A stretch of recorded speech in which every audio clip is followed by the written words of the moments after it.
చూడండి, మనకి ఎవరైనా ఇప్పుడు మనకి ఇష్టమైన వాళ్ళ దగ్గర నుంచి ఎవరైనా వచ్చారనుకోండి, ఇప్పుడు ఎవరైనా వేరే ఊర్లో ఉన్నారు, వాళ్ళంటే మనకి చాలా ఇష్టం. వాళ్ళ దగ్గర నుంచి ఎవరైనా వచ్చారనుకోండి, మనం ఏం అడుగుతాం? ఎన్ని వివరాలు అడుగుతామో వాళ్ళ గురించి చెప్పలేము. వాళ్ళ ఇంట్లో కిందటిసారి నేను వెళ్ళినప్పుడు పనమ్మాయి లేదు, ఈసారి పనమ్మాయి కుదిరిందా, ఆవిడకి టెస్ట్లు ఇచ్చారు, ఈసారి టెస్ట్లకు షుగర్ వచ్చిందా, ఇవన్నీ అడుగుతాం. ఎందుకంటే ఆత్రం, వాళ్ళ గురించి తెలుసుకోవాలన్న తాపత్రయం. అలాగే హనుమంతుడు సీతమ్మ తల్లిని చూసి వచ్చిన తర్వాత రామయ్య ఎన్ని ప్రశ్నలు వేస్తారో సీతమ్మ గురించి హనుమయ్యని. అంటే లంక నుంచి సీతాదేవి వార్త తీసుకొస్తారు కదా స్వామి, వచ్చినప్పుడు రామయ్య ఎన్ని ప్రశ్నలు వేస్తారు. ఆవిడ ఏమన్నది, ఇంకా ఏమన్నది. అన్నిటికీ హనుమంతుల వారు ఓపికగా సమాధానం చెప్తారు. నువ్వెలా విరహంలో ఉన్నావో, నువ్వెలా బాధపడుతున్నావో, నువ్వెలా చింతపడుతున్నావో, అమ్మ కూడా అలాగే ఉంది అని ఎంతో ఓపికగా సమాధానం చెప్తారు. హనుమంతుల వారు ఆయన గురించి ఏది ఆయన చేసుకోలేదండి. ఆయన ఎప్పుడూ పరోపకార బుద్ధి ఉన్న మహానుభావుడు ఆయన. ఎందుకంటే ఏ పని చేసినా తన పని అయిపోయింది, ఇంకా నా పని అయిపోయింది అంటే, వాళ్ళు నాకు ఈ పని అప్పచెప్పారు, నా పని అయిపోయింది అంతే. అంతేగాని ప్రతిఫలాపేక్షణ ఏమీ లేకుండా ఆయన చేసిన మహానుభావుడు. అలాగే ఎలా మాట్లాడాలి అన్నది కూడా తెలుసు. ధృతి, ద్యుతి, మతి, నెక్స్ట్ దయ, ఈ 4 ఉండాలంట. అంటే ముందు చూపు, మతి అంటే ఎవరితో ఎలా మాట్లాడాలి అన్నది ఒకటి, దయాగుణం ఒకటి ఉండాలి, తర్వాత ముందు చూపు ఉండాలి. ఇవి ఉంటే ఈ 4 లక్షణాలు హనుమంతుడి వారికి మెండుగా ఉన్నాయండి చాలా. అందుకనే తొందరపడి ఎవరిని మాట్లాడటం కానీ, తొందరపడి ఎవరిని ఒక అండం కానీ ఆయన ఎప్పుడు చెయ్యరు. ఎక్కడ ప్రదర్శించాలో, ఎక్కడ కోపం ప్రదర్శించాలో తెలుసు, ఎక్కడ వినయం ప్రదర్శించాలో కూడా ఆయన తెలుసు.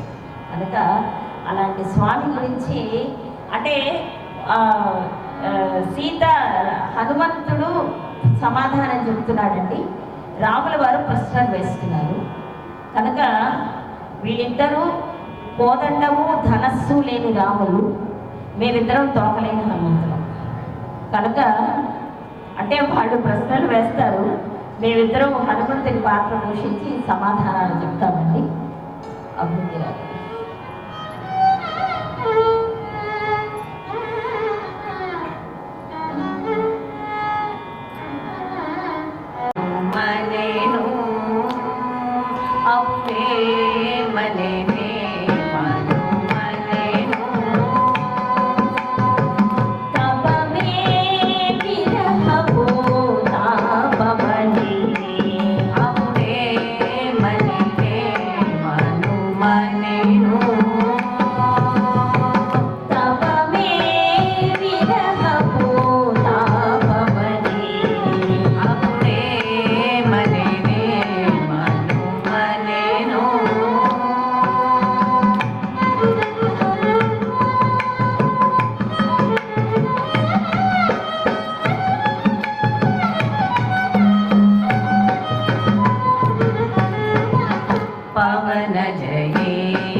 బ్రహ్మశ్రీ చాగంటి కోటేశ్వరరావు గారు చెప్తుంటారు.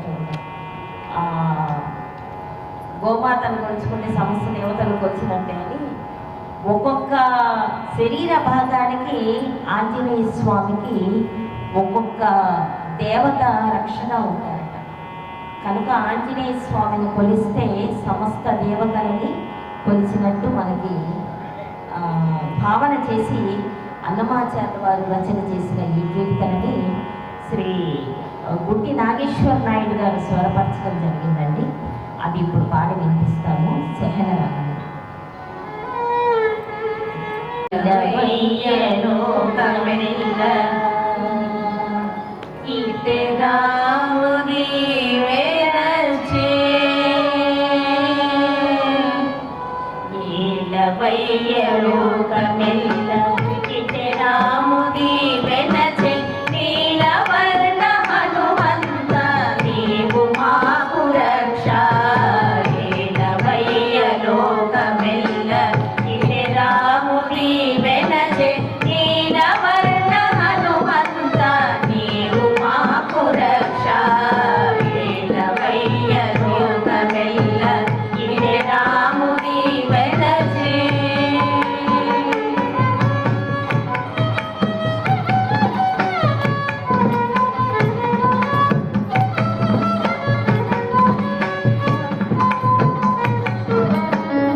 పుని తేజమునకు అగ్ని దేవుడు రక్ష శృంగారములకెల్ల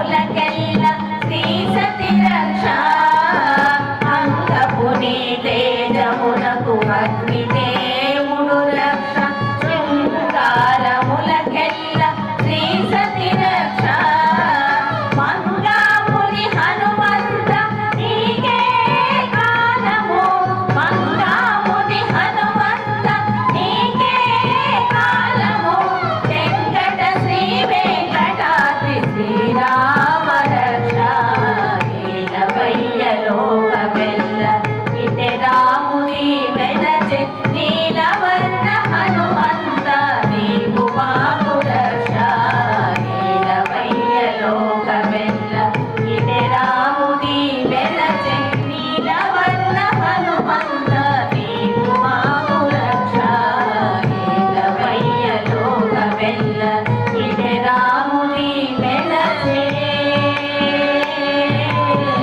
రామ శ్రీరామ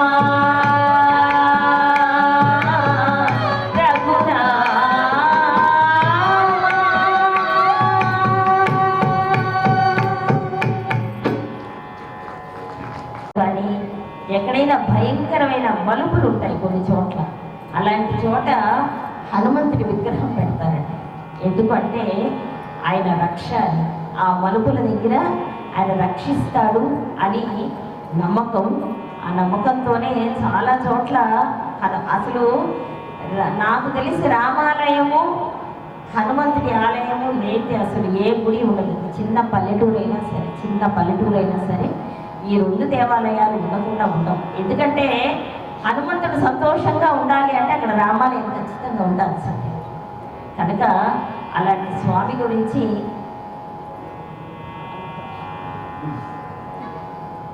అమృతవర్షి గాథలో కలశాపురము కాడ హనుమంతుడు అని ఇంకో 2-3 కీర్తనలు ఉన్నాయండి. ముగించేస్తాము.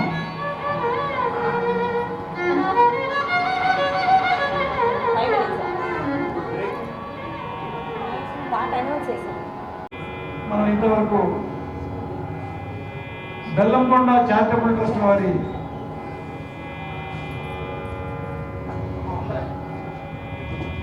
గీతాలాపన కార్యక్రమం విన్నాం.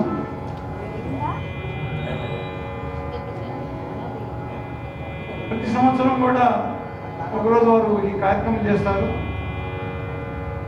చింతలపాటి రమా మహేశ్వరి బృందం కూడా చాలా చక్కగా నలుగురు పాడుతున్నా కూడా ఒక గొంతే మనకు వినపడుతుంది. అంత చక్కగా, అంత రమణీయంగా, సంగీతంలో చాలా ప్రావీణ్యత వాళ్ళు చాలా చక్కగా ఆలపించారు.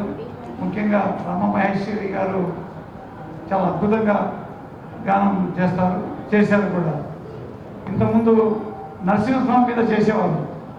అంటే ఒకరోజు నరసింహస్వామి మీద, ఒకసారి ఆంజనేయుడి మీద, అలా ఒక్కొక్కసారి ఒక్కొక్క దేవుడి మీద చేస్తుంటారు. చాలా అద్భుతంగా, చాలా హై టోన్లో కూడా చేస్తుంటారు. ఈరోజు రామబంటు ఆంజనేయుడి మీద ఈరోజు గీతాలాపన చాలా చక్కగా ఆలపించారు. ఇంకా వాయిద్య సహకారం ఉంటారా వారు తిరుగులేదు, పితామహులు శ్రీ పాలపర్తి ఆంజనేయులు గారు. ఎందుకంటే చాలా సంవత్సరాల నుంచి మనం ఈ వేదిక మీద వారు ఎన్నో సందర్భాలు వారు చేశారు. ఎన్నో చాలా అద్భుతంగా సహకారం ఇచ్చారు.